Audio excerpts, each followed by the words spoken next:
Hello viewers, welcome to Bhavani కథల ప్రపంచం. ఈ స్టోరీ మీకు నచ్చినట్లయితే నా ఛానల్ని సబ్స్క్రైబ్ చేసుకుని నన్ను ప్రోత్సహించండి వ్యూవర్స్. అలాగే అప్డేట్ కింద హైప్ ఆప్షన్ కనిపిస్తే తప్పకుండా నా అప్డేట్కి హైప్ పాయింట్స్ ఇచ్చి నన్ను ఎంకరేజ్ చేయండి వ్యూవర్స్. సరే, ఇక కథలోకి వెళ్ళిపోదాం. కాల్ గర్ల్ విభిన్న ప్రేమ కథ 58వ భాగం. మీటింగ్ తర్వాత తీర్థ రూల్స్ విని రీటా అనే కొలీగు తన ప్లేస్కి వెళ్తూ black pant, formal shirt with jacket అంట. ఇంకా నయం, ఈమెలా చీరలు కట్టుకుని రమ్మనలేదు. ఏంటి ఈ రూల్స్? వీళ్ళ సొంత కంపెనీ అని ఇష్టానికి రూల్స్ చెప్తున్నారు. ఇలా అయితే ఇక్కడ జాబ్ చేయడం చాలా కష్టం అంది చిరాకుగా పక్కనే ఉన్న సోఫియాతో. ఇక్కడ పనిచేస్తూ టైంకి రాకుండా బ్రేక్ టైంని, లంచ్ టైంని ఎక్స్ట్రాగా యూజ్ చేసుకుంటూ అడ్వాంటేజ్ తీసుకొని ఎంజాయ్ చేసినప్పుడు వాళ్ళు పెట్టిన రూల్స్ని కూడా పాటించాలి కదా. అయినా ఇది కూడా మన మంచికే కదా.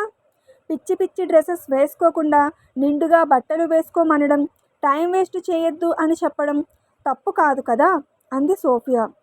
ఇవన్నీ నా వల్ల కాదు, నేను రిజైన్ చేసేస్తాను అంది రీటా. చేసే, ఉద్యోగాల కోసం చాలామంది వెయిట్ చేస్తున్నారని మేడం అన్నారు కదా, కొత్త రిక్రూట్ చేసుకుంటారు అంది సోఫియా సింపుల్గా. ఏంటి ఈ రూల్స్ నీకు ముందే తెలిసినట్లు, డ్రెస్ రెడీగా ఉన్నట్లు అలా మాట్లాడుతున్నావు అంది రీటా పొగరుగా. రెడీగా లేదు, నేను కూడా అందరిలా ఈరోజు షాపింగ్ చేసి కొనుక్కోవాలి. మంచి విషయాలు పాటించడంలో నాకు వచ్చిన నష్టం లేదు అనేసి తన పనిలో లీనమయ్యింది సోఫియా. దాంతో ఇరిటేట్ అవుతూ తన ప్లేస్కి వెళ్ళిపోయింది రీటా. తీర్థ పని చేస్తూ తనని పట్టి పట్టి చూస్తున్న ధ్రువ్ వైపు తిరిగి, ఏంటి ధ్రువ్, స్పీచ్ అయిపోయిన దగ్గర నుండి అలా చూస్తున్నావు? నేనెవరి గురించి తప్పుగా మాట్లాడలేదు కదా అని అడిగింది. నువ్వు తప్పుగా మాట్లాడావని నేను అన్నానా అని ఎదురు ప్రశ్నించాడు. అసలు ఏమీ అనలేదు, అదే ప్రాబ్లం అంది. అవునా అని సాగదీసి, ఈ రెడ్ శారీలో చాలా టెంప్టింగ్గా ఉన్నావు అన్నాడు ఈజీ చైర్లో అటు ఇటు తిరుగుతూ. దాంతో అతని వైపు ఉక్రోషంగా చూస్తూ, నీతో మాట్లాడాను చూడు, నాకు బుద్ధి లేదు, చేయి బాగోలేదు, నువ్వు ఆఫీస్కి వచ్చి ఏం పని చేస్తావు, ఇంట్లో ఉండిపో అని చెప్తే వినవని చెప్పకుండా ఉన్నాను. నువ్వు వచ్చి కూడా ఏ పని చేయడం లేదు. సరే, ఇంటికి వెళ్ళిపోదాం పద అంది. ఇంటికి వెళ్తే నాకు బెడ్తోనే పని, మరి నాకు కోఆపరేట్ చేస్తావా అని అడిగాడు. దాంతో ఆమె కోపంగా చూస్తుండడంతో, అదే నన్ను పడుకోబెడతావా అని అడుగుతున్నాను అన్నాడు. నాకు పని ఉంది, నువ్వు ఇలాగే ఈజీ చైర్లో పసిపిల్లోడిలా ఊగుతూ ఉండు అని సిస్టమ్ వైపు దృష్టి సారించింది. దాంతో నవ్వుకొని ఊగడం ఆపి ఏదో ఫైల్ తీసి బ్యాండేజ్ చేతితోనే పేపర్స్ తిప్పుతూ కరెక్షన్స్ ఏమైనా ఉన్నాయా అని చూస్తున్నాడు. అమ్మయ్య, పనిలో లీనమయ్యాడు, ఇక నేను ప్రశాంతంగా పని చేసుకోవచ్చు అని అకౌంట్స్ చూసుకుంటుంది తీర్థ. అలా చెక్ చేస్తూ పని చేస్తుంటే ఆమె లూజ్ హెయిర్ ముందుకు పడిపోతుంది. 1-2 సార్లు హెయిర్ని వెనక్కి నెట్టుకొని, జడ వేసుకోనివ్వకుండా తీసుకొచ్చేశావు చూడు, జుట్టంతా ఎలా ముందుకు పడిపోతుందో అంది చిరాకుగా. నన్ను భరించడం నీకు ముందు అలవాటుందా అని సీరియస్గా అడిగాడు. అని తలని అడ్డంగా తిప్పింది. ఇది అంతే, అలవాటు చేసుకో. నీకు లూజ్ హెయిర్ చాలా బాగుంది, అందుకే జడ వేసుకొనివ్వలేదు. ఏం పోలికరా బాబు అని తిట్టుకొని పని చేసుకుంటూ మళ్ళీ మధ్యలో ధ్రువుని డౌట్స్ అడుగుతూ పేమెంట్ పెండింగ్ ఉన్న పార్టీస్ గురించి చెప్తుంటే అతను ఫోన్ చేసి పేమెంట్ గురించి మాట్లాడుతున్నాడు. అలాగే కంపెనీకి పేమెంట్ ఇచ్చే డీలర్స్ లిస్టు మాత్రమే కాకుండా కంపెనీ అకౌంట్ నుండి ఎవరెవరికి ఎందుకు పేమెంట్ వెళ్తుందో కూడా చూస్తున్న తీర్థకు చాలా మిస్లీనియస్ అకౌంట్స్ కనిపించాయి. ఏంటిది, ఇన్ని అకౌంట్స్ ఉన్నాయి, అసలు ఎందుకు వీళ్లకు పేమెంట్ పడుతుంది అని అనుకుంటూ ధ్రువ్కి వాటిని చూపించి అకౌంటెంట్కి ఫోన్ చేసి మాట్లాడమని చెప్పింది. నీ దగ్గర కూడా ఫోన్ ఉంది, నెంబర్ ఫార్వర్డ్ చేస్తాను, నువ్వే ఫోన్ చేసి మాట్లాడుకో అనేసి నెంబర్ సెండ్ చేశాడు. అకౌంట్స్ చూడడంతో పాటు ఫోన్స్ కూడా నేనే చేసుకోవాలంట, అన్ని రకాలుగా నన్ను వాడేస్తున్నాడు అని మనసులో అనుకుని బయటికే అనేసింది తీర్థ. వెంటనే, నేనింకా నా వాడకాన్ని మొదలెట్టలేదు బేబీ అన్నాడు హస్కీగా. అతని ఆ వాయిస్కి ఆమె బుగ్గలు ఎరుపెక్కిపోయాయి. దాంతో, నువ్విలా మాట్లాడితే నేను ఇంటికి వెళ్ళిపోతాను అందే అలిగినట్లు. పద, ఇద్దరం వెళ్ళిపోదాం, ఎలాగూ నిన్ను వాడుకోమని నువ్వెప్పుడో నాకు ఆఫర్ ఇచ్చావు, సో నాకు నచ్చినప్పుడు ఆఫర్ యూజ్ చేసుకోవచ్చు. ఇప్పుడు చేసుకుంటాను. ఒకసారి యూజ్ చేస్తే ఇక కంటిన్యూ చేసుకోవచ్చు అన్నాడు. అతనికి చేతులు జోడించి దండం పెడుతూ, ఆపరా బాబు నీ ఆఫర్ గోల. ఆఫర్ సమయం ముగిసినది. మళ్ళీ ఆఫర్ పెట్టబోవడం లేదు అంది వెరైటీగా. మాట్లాడే బొమ్మను కొనుక్కున్న యజమానికి ఆఫర్స్తో పని లేదు. ఎప్పుడు మూడొస్తే అప్పుడు ముచ్చట తీర్చుకోవచ్చు అంటూ ఆమె మీదకు కదిలాడు. అప్పుడే తీర్థ బజర్ ప్రెస్ చేసింది. దాంతో బాయ్ లోపలికి వచ్చాడు. అతన్ని చూసి ధ్రువ్ తన చైర్లో సరిగా కూర్చుంటూ ఏంటి అని అడిగాడు. ఏదో కావాలని మీరే కదా సార్ బజర్ నొక్కి పిలిచారు అన్నాడు. దాంతో క్రీగంట తీర్థవంక చూసి ఏం అవసరం లేదు వెళ్ళు అన్నాడు. బాయ్ వెళ్ళిపోతుంటే ఒక్క నిమిషం అని తీర్థ బాయ్ని ఆపి, ఒకవేళ మళ్ళీ సార్కి ఏదైనా అవసరమై మిమ్మల్ని పిలిస్తే ఇబ్బంది అవుతుంది. ఎందుకైనా మంచిది మీరు బయటే ఉండండి అంది తీర్థ ధ్రువ్ వైపు అదో మాదిరిగా చూస్తూ. సరే మేడం అనేసి వెళ్ళిపోయాడు బాయ్. ధ్రువ్ తీర్థ వైపు చిరుకోపంగా చూస్తుంటే తీర్థ సీరియస్గా చూస్తున్నట్టు నటిస్తూ, మస్తీ టైం అయిపోయింది, ఇక ఇప్పుడు పని చేసుకోవచ్చా అని ధ్రువ్ని అడిగి అకౌంటెంట్కి ఫోన్ చేసి ఆ అకౌంట్స్ ఎవరివని అడిగింది. వెంటనే ధ్రువ్ ఆమె నుండి ఫోన్ లాక్కొని స్పీకర్ పెట్టాడు. అకౌంటెంట్ సమాధానం చెప్పకుండా అది అది అని నీళ్ళు నమిలాడు. ఏంటండి వాటిలో మీకు కూడా వాటా ఉందా, చెప్పడానికి అలా బాధపడుతున్నారు అని అడిగింది తీర్థ. చచా అదేం లేదు మేడం, ఆ అకౌంట్స్ దేవ్ సార్ ఇంకా గిరీష్ సార్వి. ఆఫీస్ రిపేర్ వర్క్ అని, ఎలక్ట్రికల్ వర్క్ అని, ప్లంబింగ్ వర్క్ అని ఇలా చాలా రకాల మిస్లియన్స్ ఎక్స్పెండిచర్ చూపించమని చెప్పి వాళ్ళ అవసరాలకు మనీ ట్రాన్స్ఫర్ చేయించుకుంటూ ఉంటారు మేడం అని చెప్పాడతను. దాంతో తీర్థ ధ్రువ్ ముఖముఖాలు చూసుకున్నారు. వాళ్ళల్లో మార్పు రావాలంటే ఇవ్వాల్సిన దానికన్నా ఎక్కువ ఇవ్వకుండా ఆపితేనే దారిలో పడతారు. లెక్కకు మించిన డబ్బు చేతిలో ఉండడం వల్లే కదా ఆడపిల్లల జీవితాలతో ఆడుకుంటున్నారు అని తీర్థ ఆలోచించి, సరే ఇకపై అలాంటి మిస్లేన్స్ పేరిట వాళ్లకు అమౌంట్ ట్రాన్స్ఫర్ చేయకండి, వాళ్లతో మీకేం ప్రాబ్లం ఉన్నా ధ్రువ్ సార్తో చెప్పండి అని చెప్పి లైన్ కట్ చేయబోయింది. వెంటనే ధ్రువ్ లైన్ యాక్టివ్లో ఉండేలా హలో అన్నాడు. చెప్పండి సార్ అన్నాడు అకౌంటెంట్. వాళ్ళిద్దరి డెబిట్ క్రెడిట్ కార్డ్స్ క్యాన్సిల్ చేయించండి, అలాగే ఇప్పటి వరకు వాళ్ళ అకౌంట్స్లో ఉన్న అమౌంట్ కూడా రీకలెక్ట్ చేయండి అని చెప్పాడు. సరే సార్ అని చెప్పి ఫోన్ పెట్టేశాడు అతను. దాంతో తీర్థ ధ్రువ్ వైపు చూస్తూ, ఏంటి ధ్రువ్ ఇలా చేశావు, నేను ఇక పైన ఇవ్వద్దన్నాను కదా, ఇచ్చిన దాన్ని తీసుకుంటే ఎలా, కార్డ్స్ కూడా క్యాన్సిల్ చేయమన్నావు, ఈ ఆస్తిలో దేవికి కూడా వాటా ఉంది కదా, నువ్వు ఇలా చేస్తే అతను వాటాలు హక్కులు లావాదేవీలు అంటాడు. తాతగారు ఉన్నంత వరకు ఆస్తులు పంపకాలు గొడవలు విడిపోవడాలు ఇవేం వద్దు అంది. ఏం గొడవలు రావు, నువ్వు ప్రశాంతంగా ఉండి నా అకౌంట్స్ చూడు అన్నాడు. అందుకే కదా డ్రెస్ కోడ్ మార్చింది అని గొణుక్కుంది. ఏంటి అన్నాడు. ఏం లేదు, నేను ఇంటికి వెళ్ళాలి అంది. కుదరదు అన్నాడు పని చేసుకుంటూ. ఈ సెల్ ఎంత కాస్ట్ అని టేబుల్ మీద ఉన్న అతని సెల్ చూపిస్తూ అడిగింది. Around 1 lakh. దీన్ని నేలకేసి బద్దలు కొడితే నా మీద కోప్పడి అప్పుడు ఇంటికి పంపిస్తావా?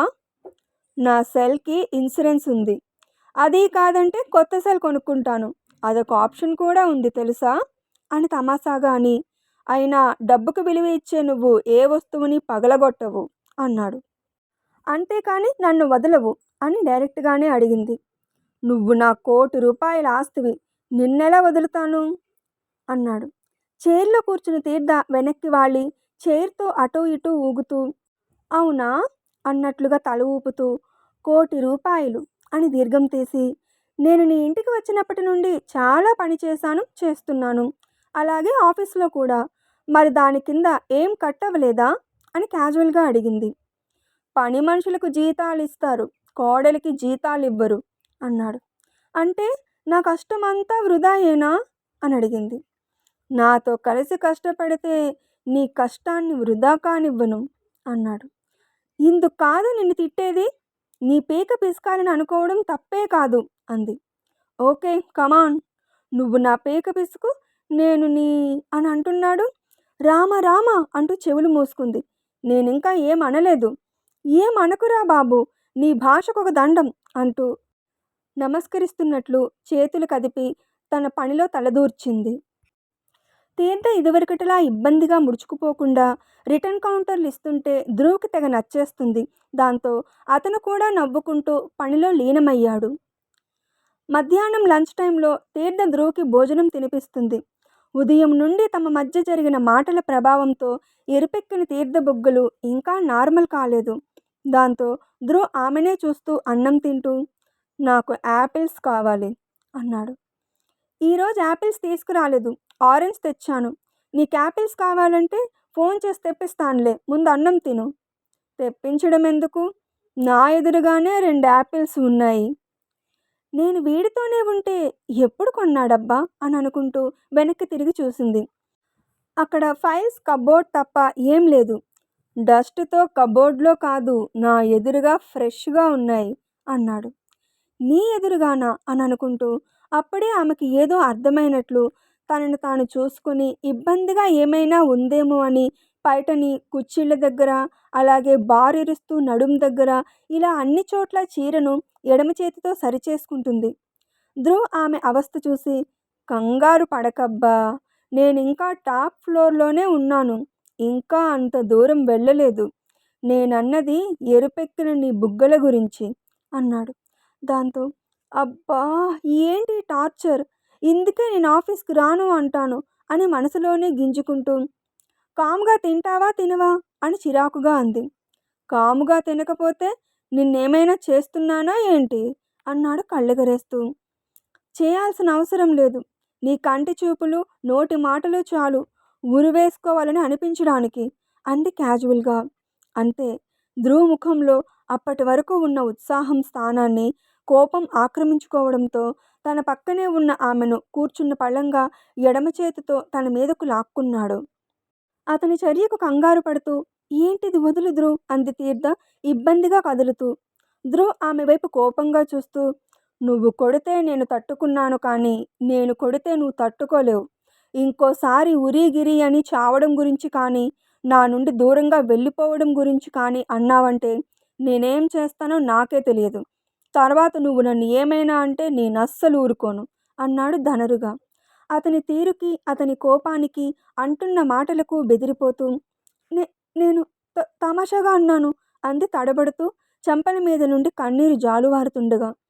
ఆమె కన్నీటిని చూసి కోపంతో ముడిపడిన అతని కనుబొమ్మలు వదులవుతుండగా ఆమె చెక్కిలి నుండి జారుతున్న కన్నీటిని బ్యాండేజ్ చేతితో సుతారంగా తొడవబోతుంటే ఆమె భయంతో తన వదనాన్ని వెనక్కి లాగబోయింది. దాంతో ధ్రువ్ మళ్ళీ ఆమె వంక కోపంగా చూస్తుండేసరికి కాటుక కళ్ళను అల్లార్చుతూ అతని వైపే భయంగా చూస్తుంది.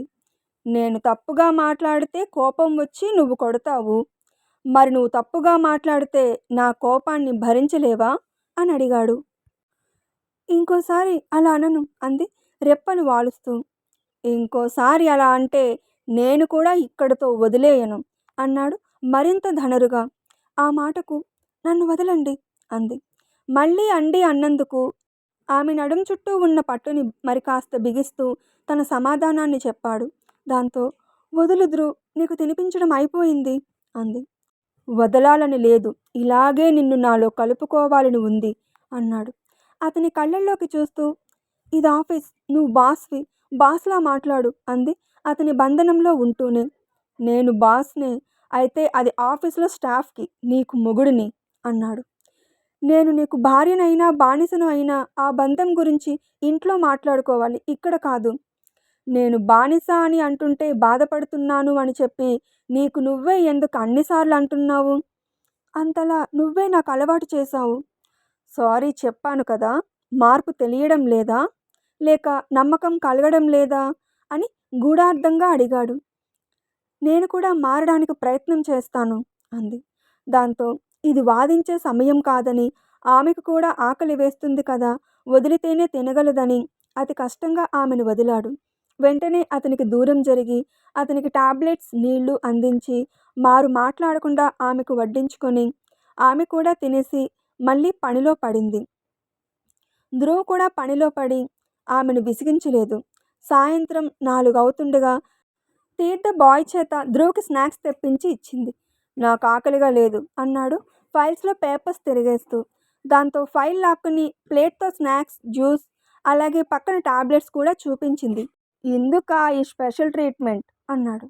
"అవును, 4 పూటలా మెడిసిన్ వేసుకోవాలని డాక్టర్ చెప్పారు కదా. ఏదైనా తిని వేసుకుంటే మెడిసిన్ బాగా పనిచేస్తుంది" అంది. "సరే అయితే తినిపించు." "ఆ" అని నోరు తెరిచాడు. "అవి లైట్ వెయిట్ స్నాక్స్, అవి కూడా తినలేవురా" అని కోపంగా చూసింది. "పనిలో ఉన్నాను కదా, నేను కూడా పని చేస్తున్నాను కదా, పైగా చాలా ఫైల్స్ చెక్ చేశానేమో, నా హ్యాండ్స్ డస్ట్తో ఉన్నాయి" అంది. "సరే ఒక పని చేయి, ఆ ప్లేట్లో ఐటమ్ని నీ నోటితో పట్టుకొని నా నోటికి అందించు" అన్నాడు సీరియస్గా. నీరసంగా "రామా" అంటూ చేతితో నుదురును పట్టుకొని, "ఎందుకురా నన్ను ఇలా హింస పెడుతున్నావు" అని తిట్టుకొని, ఏదైనా సెటైర్ వేస్తే తిరిగి తన మీదే కోపం చూపిస్తాడని, "తింటే తిను లేకపోతే మానే, నాకు పని ఉంది" అనేసి సిస్టమ్ వైపు దృష్టి సారించింది. దాంతో ధ్రువ్ నవ్వుకొని లేచి హ్యాండ్ వాష్ చేసుకోవడానికి వాష్రూమ్లోకి వెళ్ళాడు. అప్పుడే తీర్థకు ఇంకేదో ఫైల్ కావాలని లేచి ధ్రువ్ వైపున్న టేబుల్కి చివరిలో ఉన్న ఫైల్స్ని ఒక్కోటి తీసి తెరిచి చూస్తుంది. ధ్రువ్ వచ్చి హ్యాండ్స్ తుడుచుకుంటూ నిలుచునే ఫైల్ చెక్ చేస్తున్న తీర్థని చూస్తూ, "చైర్లో కూర్చుని కూడా పని చేసుకోవచ్చు" అన్నాడు. "నాకు కావలసిన ఫైల్ ఇదా కాదా అని చూస్తున్నాను" అని చెక్ చేసుకుంటుంటే ధ్రువ్ స్నాక్స్ తింటూ ఆమె వైపు వచ్చి ఆమె నోటికి కూడా స్నాక్స్ అందించాడు. "నాకేం వద్దు, నేనే టాబ్లెట్ వేసుకోవాల్సిన అవసరం లేదు" అంది. "వేసుకోవాలి కదా." "ఏ టాబ్లెట్?" "నిద్ర మాత్ర. అప్పుడేగా నేను నా ఆఫర్ని యూజ్ చేసుకోగలను" అన్నాడు కొంటిగా. దాంతో బెంగగా చూసింది అతని వైపు. ఆమె మోము చూసి ధ్రువ్ నవ్వేస్తూ, "తమాషాగా అన్నానులే, ముందు తిను" అని నోట్లో పెట్టాడు. అతని నిర్మలమైన నవ్వు చూస్తూ అలా ఉండిపోయింది తీర్థ. దాంతో ఆమె ముఖం మీద చిటిక వేసి, "కళ్ళు తెరిచే నిద్రపోతున్నావా" అని అడిగాడు. "కాదు, నువ్వు నవ్వితే చాలా బాగుంటావు" అంది మెరుస్తున్న కళ్ళతో. ఆమె కాంప్లిమెంట్కి అతని పట్ల ఆమెకు పాజిటివ్ థింకింగ్ ఉందని అర్థమవుతుంటే ఆమె వైపు ఆర్తిగా చూస్తూ, "నవ్వితేనే బాగుంటానా" అని అడిగాడు. ఆ ప్రశ్నకు ట్రాన్స్లో ఉన్న దానిలా, "నువ్వెలా ఉన్నా బాగుంటావు" అంది. దాంతో ధ్రువ్ మైమరిచిపోయినట్లుగా ఆమె వైపే చూస్తూ ఆమె మోమిని చేతుల్లోకి తీసుకొని, "నువ్వు కూడా ఏ అలంకారం లేకపోయినా కూడా చాలా బాగుంటావు" అన్నాడు. అతని కళ్ళల్లోని ఆర్తికి అతని రూపాన్ని రెప్పలు వేయకుండా చూసుకుంటుంది. ఆమె మౌనం అతనికి ఏదో సంకేతం ఇస్తున్నట్లు ఆమె పెదవుల వైపు కదిలాడు. అతని కళ్ళ భాషను చదవడంలో నిమగ్నమైన ఆమె అతనికి అడ్డు చెప్పడం లేదు. దాంతో మరింత దగ్గరగా కదిలాడు ధ్రువ్. ఇంకా ఉంది. "అబ్బో, విషయం చాలా దూరం వచ్చిందే. వీళ్ళ మాటల యుద్ధం బాగుంది కానీ కార్డ్స్ కూడా కట్ చేయించినందుకు దేవ్ అలాగే గిరీష్ ఏం రభస చేస్తారో, ధ్రువ్ వాళ్ళని ఎలా ఎదుర్కొంటాడో, అసలు ఏం జరుగుతుందో తెలియాలంటే తదుపరి భాగం కోసం ఎదురు చూడక తప్పదు. స్టోరీ నచ్చితే కామెంట్ చేసి అప్డేట్కి లైక్ కొట్టి షేర్ చేయండి వ్యూవర్స్. అప్పుడే నా స్టోరీ ఎక్కువ మందికి చేరుతుంది. అలాగే అప్డేట్ వింటున్న అందరూ నా ఛానల్ని సబ్స్క్రైబ్ చేసుకుని నన్ను ఎంకరేజ్ చేయండి వ్యూవర్స్. అప్డేట్ కింద మీకు హైప్ ఆప్షన్ కనిపిస్తే తప్పకుండా నా స్టోరీకి హై పాయింట్స్ ఇచ్చి నన్ను ప్రోత్సహించండి వ్యూవర్స్. సరే, మరో స్టోరీ అప్డేట్తో మళ్ళీ మీ ముందుకు వస్తాను. అప్పటి వరకు సెలవు. Thanks for watching my videos.